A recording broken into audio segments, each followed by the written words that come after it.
நிற்பது நிர்மூலமாகாததும் தேவ கிருபையே. நான் உயிருடன் வாழ்வது சுகமுடன் இருப்பதும் கிருபையே. நான் நிற்பது நிர்மூலமாகாததும் தேவ கிருபையே. நான் உயிருடன் வாழ்வது சுகமுடன் இருப்பதும் கிருபையே. காலையில் எழுவதும் கர்த்தரை துதிப்பதும் மாலையில் காப்புடன் எல்லாம் வருவதும் கிருபையே. காலையில் எழுவதும் கர்த்தரை துதிப்பதும் மாலையில் காப்புடன் எல்லாம் வருவதும் கிருபையே.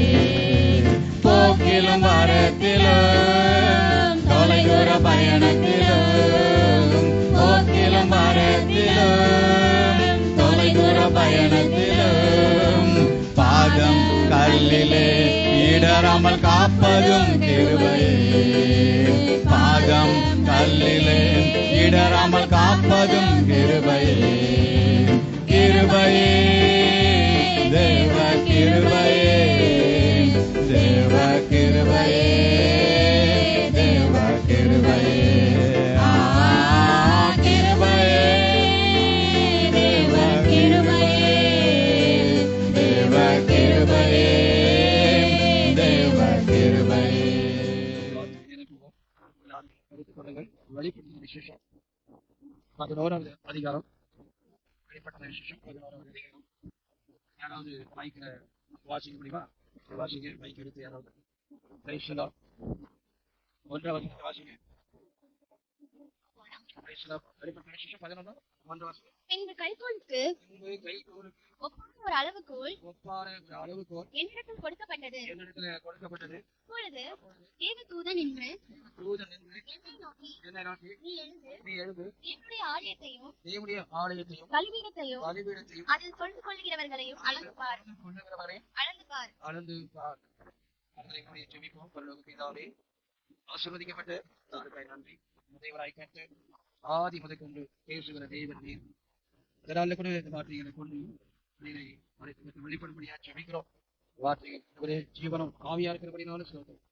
இயேசுவின் நாமத்தில் பிதாவே. அதனால சேர்ந்து படிக்குமா?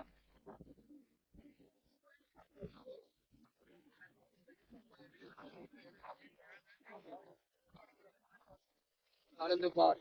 அதனுடைய நாமம் மகிமைப்படுவதாக. யோவானுக்கு ஆண்டவர் கொடுத்த வார்த்தை. சுத்தாவியானவர் அவர் இன்றைக்கும் அவர் கிரியை செய்கிறவர். இங்கே தேவனுடைய ஆலயம் என்று சொல்லப்படுகிறது. தேவனுடைய ஆலயம் வந்து இன்னைக்கு நிறைய பேர் எது சொல்லுவாங்கன்னாக்கா, பெரிய ஒரு கட்டிடமா இருக்கிற ஒரு கட்டிடத்தை பார்த்து சொல்லுவாங்க அது தேவனுடைய ஆலயம் அப்படின்னு சொல்லுவாங்க. பெரிய பெரிய கட்டிடத்தை பார்த்து ஆலயம் அப்படின்னு சொல்லுவாங்க. அது மாத்திரமல்ல, நம்முடைய தேவன் சொல்லுகிற வார்த்தை என்னன்னா, 1 கொரிந்தியர் 1ஆம் அதிகாரத்துல வாசிக்கும்போது 6ஆம் வசனத்தை வாசிங்க. நீங்கள் தேவனுடைய ஆலயமாய் இருக்கிறீர்கள் என்று இங்க அப்போஸ்தலன் பவுல் சொல்லும்போது நீங்கள் தேவனுடைய ஆலயமா இருக்கிறீர்கள். ஒன்று தேவனுடைய ஆலயம் என்பது ஒரு பில்டிங், கட்டிடத்தை ஆலயம் என்று சொல்வார்கள். ஆனா இங்க அப்போஸ்தலன் பவுல் சொல்லும்போது அந்த கொரிந்து சபையை பார்த்து சொன்னார், நீங்க தான் தேவனுடைய ஆலயம் அப்படின்னு சொன்னாரு. இன்னொன்னு நான் பார்க்கும்போது வெளிப்படுத்தின விசேஷத்துல வாசிக்கிறோம் 21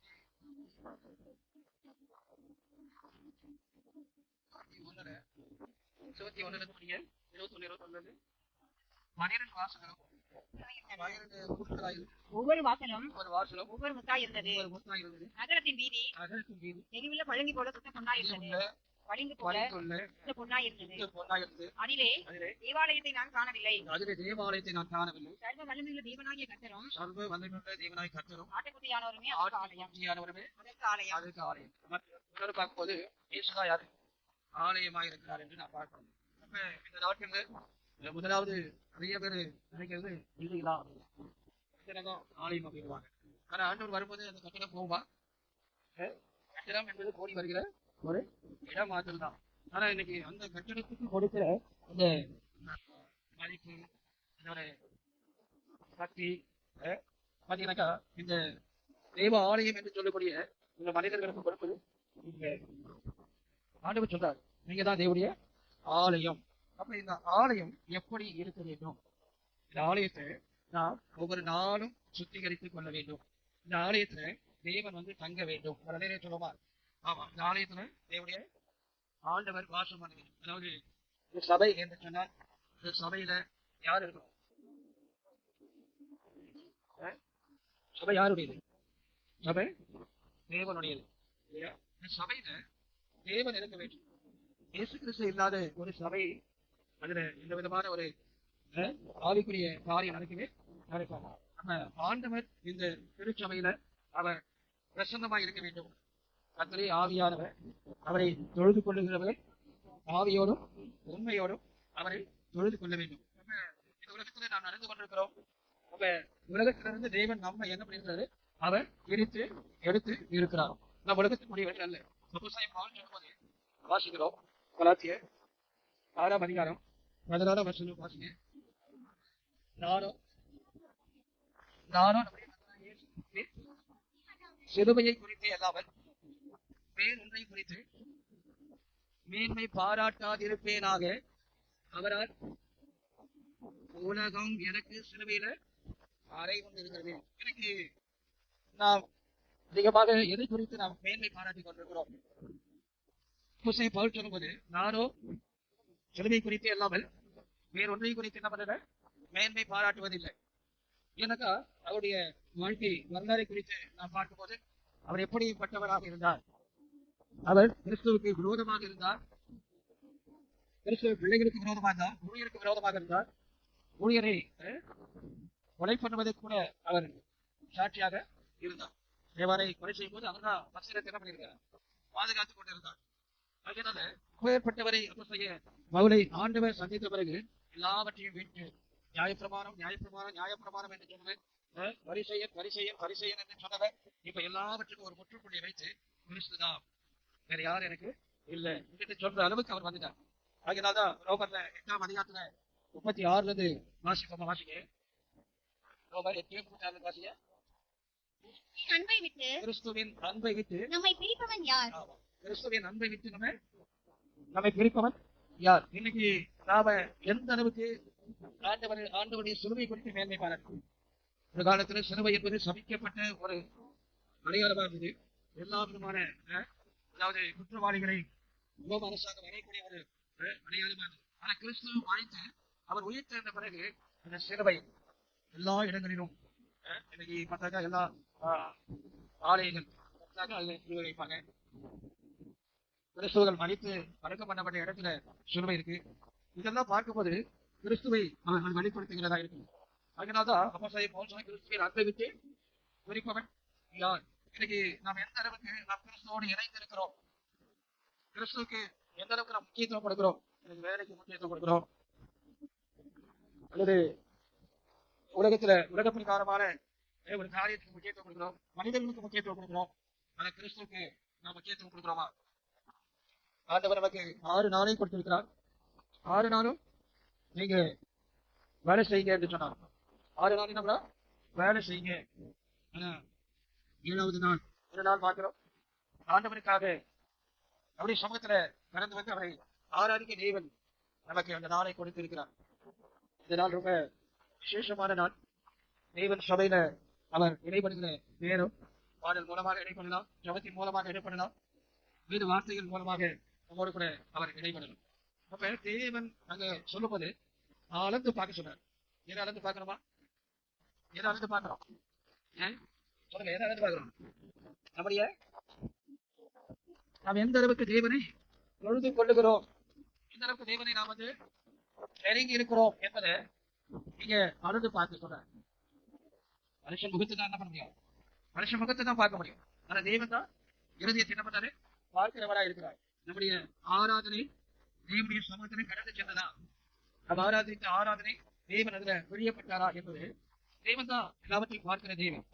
ஆனா தேவன் சொல்லிட்டார், நம்ம ஆராதிக்க வேண்டும், கர்த்தரை ஆராதிக்க வேண்டும். அதுதான் அவர் கொண்டு வந்திருக்கிறார். நாம வரல, அவரை தான் நம்ம கொண்டு வந்திருக்கார். எத்தனை பேர் சொல்றீங்க? ஆமா, எத்தனையோ பேர் இன்னைக்கு மருத்துவமனையில மாத கணக்கா பெற்றா இருக்கிறாங்க. ஆனா தேவன் நமக்கு நல்ல சுகத்தை கொடுத்து இந்த நாட்கள்ல கர்த்தரை உயர்த்தும்படியாக, கர்த்தரை ஆராதிக்கும்படியாக தேவன் கிருபைகளை கொடுத்திருக்கிறார். என்னுடைய கட்டளை நாம் கர்த்தரை ஆராதிக்க வேண்டும் என்பது தேவனுடைய கட்டளை. அதனால்தான் இவரேல 10ஆம் அதிகாரத்தில் 25 வாசிக்கிறோம். வாசிப்போமா? தெரிந்த வசனம் தான் வாசிப்போம். ஏமா அது எது வாசிக்கிற?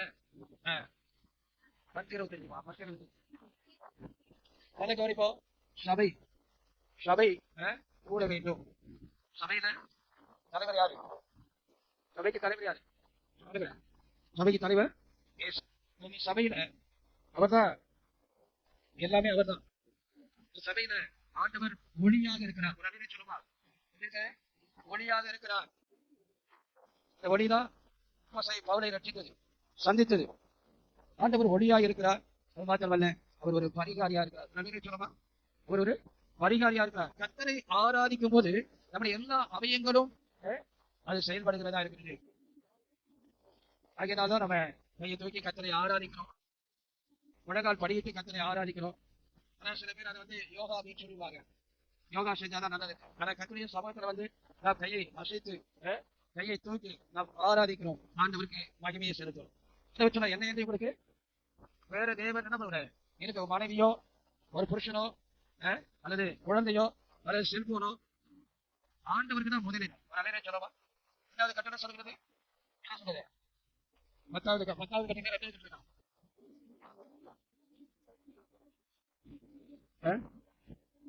மற்ற கட்டளையில 2 கட்டளை.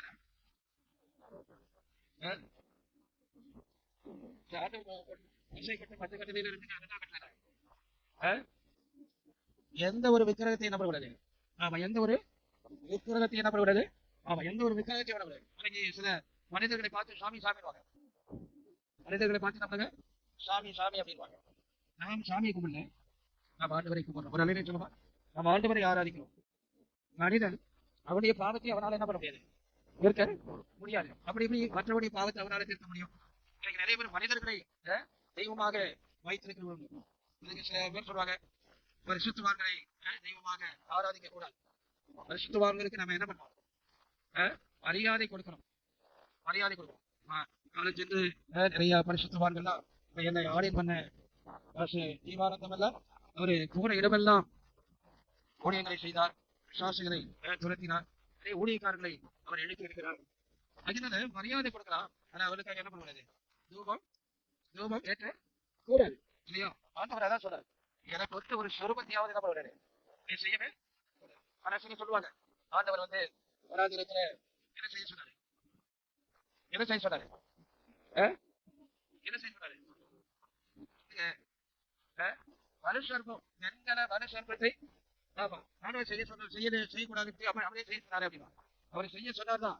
ஆனா அதை வணங்க சொல்லுங்க, இதை வணங்க சொல்லவே இல்லை. அதை என்ன பண்ண வார் அப்படின்னு தான் சொல்ல நோக்கி வார். ஆனா இவங்க என்ன செய்யறாங்க?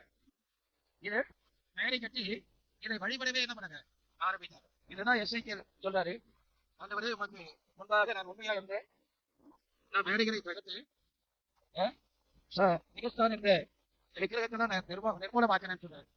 இப்ப காரணம் இன்னைக்கு நேரங்கள்ல அவர்கள் தப்பித்துக் கொள்வதற்காக பல காரியங்களை அவர்கள் சொல்லுவாங்க. விக்கிரகத்தை என்ன பண்ண வணங்க கூடாது. தற்போதைய ஆலயத்துல வரும்போது அவருக்கு தான் நாம் முதலிடம் கொடுக்க வேண்டும், ஒருத்தரை தான் உயர்த்த வேண்டும், அவரை தான் கனம் பண்ண வேண்டும். ஆண்டவருடைய பிரசன்ஸ் இங்க இருக்குது, நச்சுல இருக்கு, அவருடைய பிரசன்னம் இருக்குது சபையில. எனக்கு ஆண்டவர் சொன்னாரு 20ஆம் அதிகாரம் 24ஆம் வசனம் வாசிப்போம். 24 வாசிப்போம். ஆமா, அந்த நாட்கள்ல சொன்னார், மண்ணினால பலிபீடத்தை உண்டாக்கி ஆடுகளையும்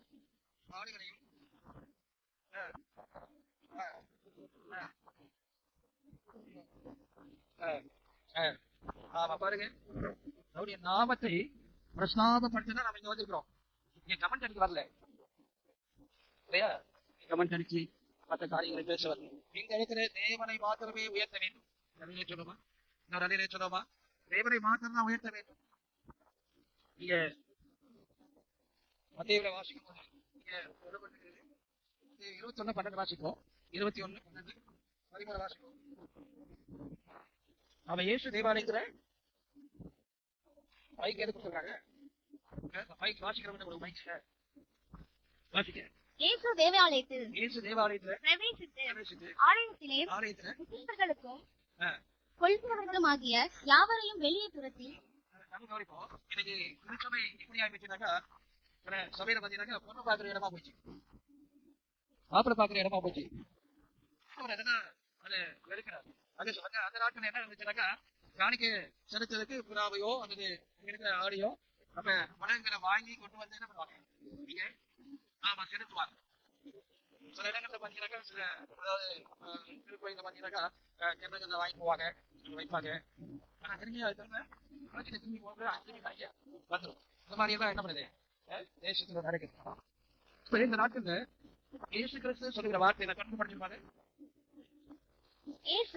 தேவாலயத்தில் பிரவேசித்து ஆண்டவர் தேவாலயத்துல பிரவேசித்தார். ஆலயத்திலே விக்கிரகங்களும் ஆமா பிசினஸ் நடக்குது சில இடத்துல. ஆலயத்துல ஆமா பிசினஸ். இது ஆண்டுக்கு தெரியுமா? இது ஆண்டுக்கு தெரியுமா? தேவ சமூகத்துல தேவனுடைய காரியங்களை மட்டும்தான் நாம் செயல்படுத்த வேண்டும். அதுதான் தேவன் விரும்புகிறார். இதற்கு அவருடைய கண்கள் பூமிக்கு என்ன பண்ணுது, உலாவி கொண்டிருக்கிறது.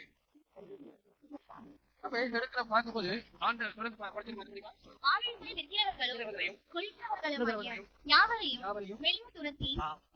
எப்படி ஏதேன் தோட்டத்துல ஆதாமை ஏவாளையும் என்ன பண்ணாரு, கொடுத்து வாங்கப்பா எல்லாம் சாப்பிட்டு நீங்க போங்கன்னு சொன்னாரு. எந்த அளவுக்கு நேசித்தாரோ இப்ப நம்ம சொன்னாங்க கீழ்படியாமல் போனாவே ஆண்டவர் துரத்தி விட்டுவார். இனி அப்படிதான் ஆசிமா அங்கதான் சேஞ்ச் மாட்டுவாங்க. எங்க நாட்டுக்கு வர சேஞ்ச் எல்லாம் அங்கதான் காசுக்காரனுடைய வரையெல்லாம் தள்ளி விட்டு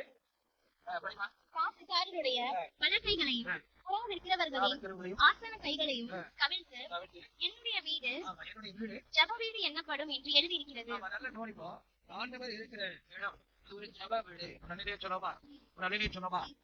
ஆலயத்துல என்ன இருக்கிறோம், என்ன இருக்கிறோம், ஜெபம் இருக்க வேண்டும். வந்த உடனே முழங்கால் படியிட்டு நீங்க பேசுங்க, நீங்க பேசுங்க.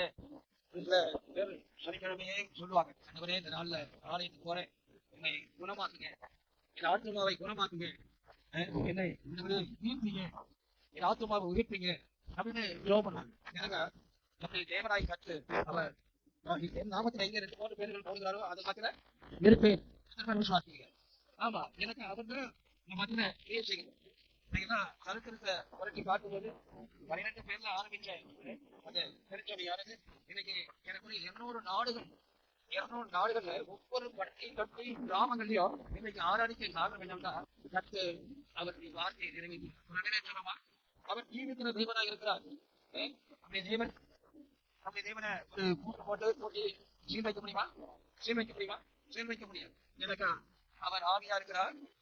அவர் ஆவியார் சல்ப வியாதியா இருக்கிறார். எங்க வேண்டுமானாலும் கத்தரை தொழுது கொள்ளும் காலம், எங்க வேண்டுமானாலும் கத்தரை தொழுது கொள்ள வேண்டிய காலம். அதனால இந்த நாட்கள்ல திருச்சபையில கத்தர் வந்து அவருக்கு பிரியமில்லாத காரியத்தை என்ன பண்றாராம், வெளியே தூக்கி போடுகிறார். அவருக்கு பிரியமில்லாத காரியங்கள் இந்த ஆலயத்தில் இருக்குமானால் அதெல்லாம் தூக்கி வெளியே போடுவீங்க. இதான் செய்தார். புத்தகத்துல நீங்க அதிகாரத்துல ஒரு ஆலயத்தை சுத்தம் பண்ணும் போது அதற்கு எல்லா காரியங்களையும் அவர் எடுத்து வெளியே வைத்தார் என்று இசைக்குடைய ஜபத்துக்கு ஆண்டவர் பதில் கொடுத்தார் என்றார். ஆனா தன்னை தாழ்த்தினார். என்ன தாழ்த்தி அவன் ஜெபித்தார். ஆண்டவரே உமக்கு முன்பாக நான்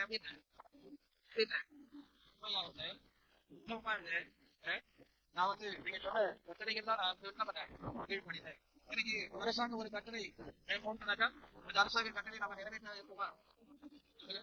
ஒருவேளை இந்த அரசாங்கம் சொல்லுது ஒரு கரண்ட் வீடு ஏற்றாங்க, நீங்க இந்த 29,000 கட்டணும், இல்ல எனக்கு நான் கட்ட முடியாது அப்படின்னாக்கா என்ன நடக்கு தெரியுங்களா? மட்டுமா கொடுப்பாங்க. அதுக்கு என்னது வயது. நாங்க இந்தியாவுக்கு அன்னைக்கு போயிட்டு இருக்கிறோம். பாத்தீங்கன்னா பால்கொலையில வந்து குறுக்க வந்துட்டான். அப்ப சொன்னாரு, உன்னுடைய பைக்கு கேமராவில் பதிவாச்சு பயன்படுத்துவாங்க. பாருங்க, அரசாங்கத்துடைய கட்டளையை நம்ம மீறும் போது நமக்கு என்ன வருது, பயன் வருது. ஆண்டுடைய கட்டளையை நம்ம எப்படி செய்யறோம்? மோசைக்கு ஆண்டவர் சொன்னபடியெல்லாம் செய்தான், சொன்னபடியெல்லாம் செய்தான். ஆனா நாம் ஆண்டவர் சொல்லுகிற காரியங்களை நாம செய்கிறோமா? செய்யப்பட்ட நாட்டில் நாம் அதை என்ன பண்றோம், செய்யணும். யாரை அதிகமாக நேசிக்கிறார்? அதிகமாக ஆபிரகாம் யாரை நேசித்தாரு?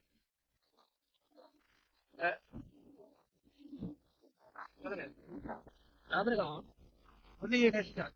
வயதான காலத்துல ஒரு பிள்ளையை நேசித்தார். ஆண்டவர் இதை பார்த்தார். உடனே ஒரு கிருஷ்ண வாங்கினார். பிள்ளையா ஆண்டவர், பிள்ளையா ஆண்டவரா? பிள்ளையை பட்டுதாரு, ஆண்டவர் தான் பட்டாரு. பிள்ளைக்கு முதலிடமா, கொடுத்தவருக்கு முதலிடமா? நாம நினைக்கிறோம் எல்லாம் நம்மளாலதான் வந்துச்சு அப்படின்னு நினைக்கிறோம். இதெல்லாம் என்னாலதான் வந்தது, இதெல்லாம் என்னால வந்தது அப்படின்னு சொன்ன யாரு? நேபுகா கேட்டார், இதெல்லாம் என்னாலதான் வந்தது அப்படின்னாரு. அடுத்த செகண்ட் அவருக்கு இருதயம் மாற்று அறுவை சிகிச்சை.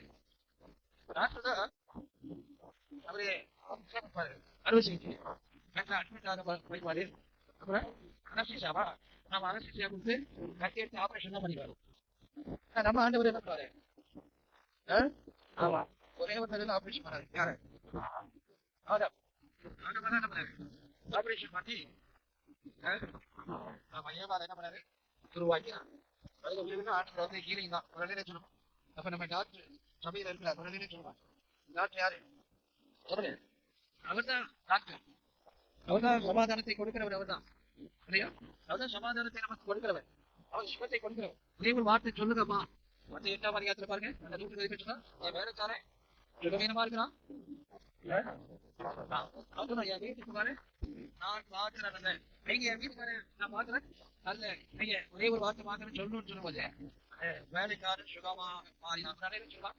இப்ப சபையில கர்த்தர் இருக்கிறார், இயேசு இருக்கிறார். அதனால்தான் ஜெபிக்கிறோம். இயேசு இருக்கிறார், அவர் அற்புதங்களை செய்கிற தேவி. இயேசு எங்க வந்தாலும் அற்புதம். ஆனாவுக்கு போனாக்கா அற்புதம் இல்லையா? ஆனாவுக்கு போனவனே அற்புதம். வேதுடைய மாமி வீட்டுக்கு போனவனே என்னாச்சு? அங்க அற்புதம் நடந்துச்சு. இயேசு இருக்கிற இடத்துல அற்புதம் நிறைய சொல்லணும். நம்ம இயேசு இருக்கணும், நம்ம மத்தியில இருக்கணும். இயேசு இல்லாத சபை சபையா இருக்காது. இயேசு இருக்கிற இடத்துல ஜெபம் இருக்கணும். இயேசு இருக்கிற இடத்துல அவருக்கு குறிப்பில்லாத காரியம் தான் ஆண்டவர் வச்சு நடக்கும். ஒருவேளை இன்றைக்கு ஆண்டவருக்கு பிரியமில்லாத ஒரு காரியம் இருக்குமானால் அதை நம்ம அறிக்கை செய்து நம்ம என்ன பண்ணுவோம்? ஒருவன் தேவனுடைய ஆலயத்தை கெடுத்தால், ஒருவன் தேவனுடைய ஆலயத்தை எடுத்தால், தேவனுடைய ஆலயம் எப்படி இருக்கணுமா? எப்படி இருக்கலாம்? வாசிப்போம். எந்த குறைந்தர் ஒன்று வாசிக்க, அந்த குறைந்தர் ஒன்று வாசிக்க.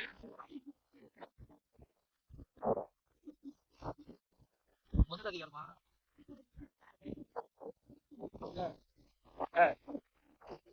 பவுலும் தீமோத்தேயும் சபையில் உள்ள பாவிகளுக்கு எழுதிட்டாரா? சபையில் உள்ள பாவிகளுக்கு இல்லை, சபையில பாவிகளுக்கு எழுதிட்டார். சபையில் உள்ள பரிசுத்தவான்கள். நம்ம சபையில யாரா இருக்கணும் சொல்லுங்க?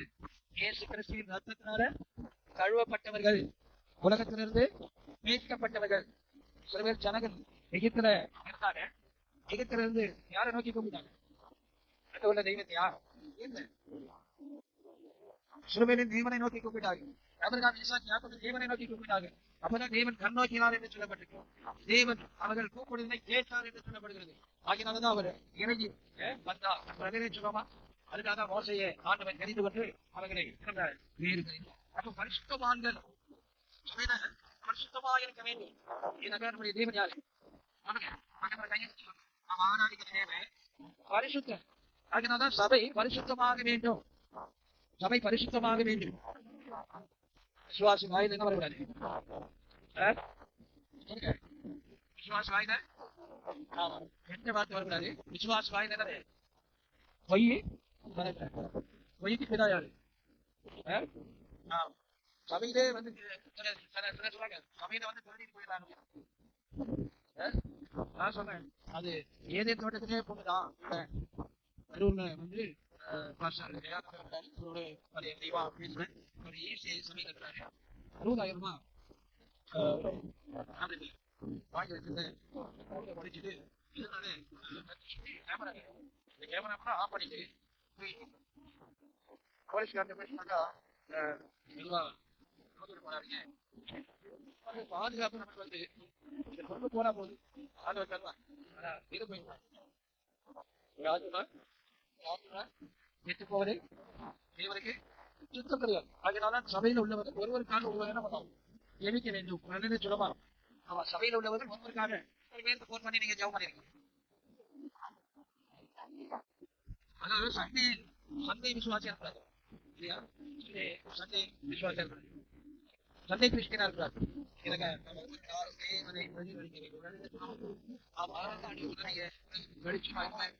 உலகத்துக்கு உப்பா இருக்கு, உலகத்துக்கு சாட்டியா இருக்கு, உலகத்துக்கு நிருபமா இருக்கு.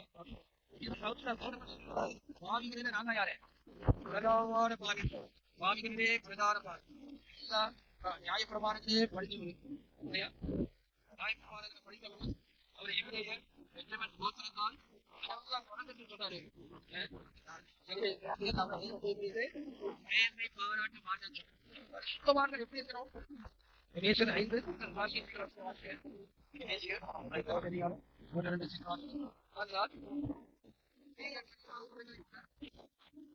தேவனை பின்பற்றுவதாக வாசனையான காரியாகவும் அம்மே நீங்க அதை ரோமன் வாசிக்கும் போது நாம் காரிகளை நாம் ரட்சிக்கப்படல, இயேசு ரத்தத்தால் கழுவப்படவே இல்லை. ஆனா பாவிகளா இருக்கும் போதே தேவன் நம்ம என்ன நாம சோமத்தல் வாழ்வதற்காக நாம் அவர்களை நேசிக்கிறோம். அவர்கள் எப்படியாகிறோம் கணக்கங்கள் திறக்கப்பட வேண்டும், அவர்களும் நமக்குள்ள ஆராதிக்க வேண்டும், அவர்களுடைய பெயர் ஜீவ புஸ்தகம் எழுதப்பட வேண்டும் என்ற வாஞ்ச விருப்பம் நமக்கு.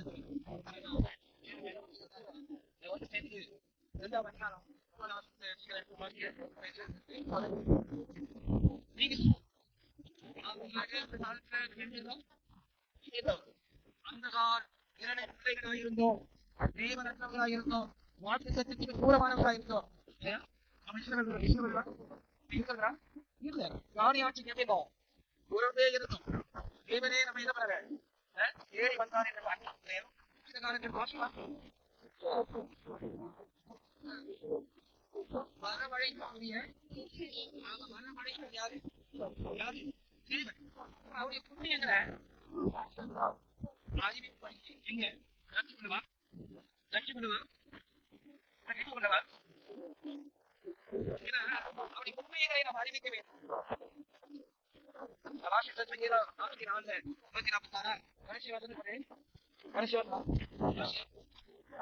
நம்ம இவ்விதமான சீரை பெற்று ஜனம் ஆசீர்வதிக்கப்பட்ட சொல்லலாம். யாரை நாம் யாருக்கு நாம் முதலிடம் கொடுக்கிறவங்களா? மக்களுக்கா, பிள்ளைகளுக்கா, இல்ல கணவனுக்கா, மனைவிக்கா, யாருக்கு நாம் முதலிடம் கொடுக்கணும்? இவரை இன்றைக்கு கத்தர் வருவாரா? நம்மை பார்த்து ஆண்டவர் கையெழுத்தி வாப்பா அப்படின்னு சொல்லுவார். பாபாகவே பாபாகவே சொல்வாரா? அவையாகவே சபையானது அது ஆண்டவர் அங்கே இருக்கிறார் என்று நாம் விசுவாசிக்க வேண்டும். வாசிக்கும் போது அதாவது லேவியராகமம் 25 55 வாசிப்போம். லேவியராகமம் 25 வாசிப்போம். இஸ்ரவேல் புத்திரர் என் ஊழியக்காரர். நல்ல கவனிப்போம். இஸ்ரவேல் புத்திரர் எல்லாரும் சொன்னாரு, அவங்க எல்லாம் என்னுடைய ஊழியக்காரர், அவங்க எல்லாம் என் ஊழியக்காரங்க அப்படின்னா இன்றைக்கு அவருடைய ரத்தத்தினால் கழுவப்பட்ட நாம் அனைவரும் அவருடைய பிள்ளை. ஆனா வாக்கு தத்துவத்தின் பிரகாரம் ஆபரகாவுக்கு உண்டான அத்தனை ஆசீர்வாதங்களும் கிறிஸ்து இயேசு மூலமாக நமக்கு வருகிறது. ஒரு நிலை சொல்றாங்க, நமக்கு வாக்கு தத்துவம் மட்டும் வேணும். ஒரு நிலை சொல்லுவாங்க, அவர் தான் வேணும்.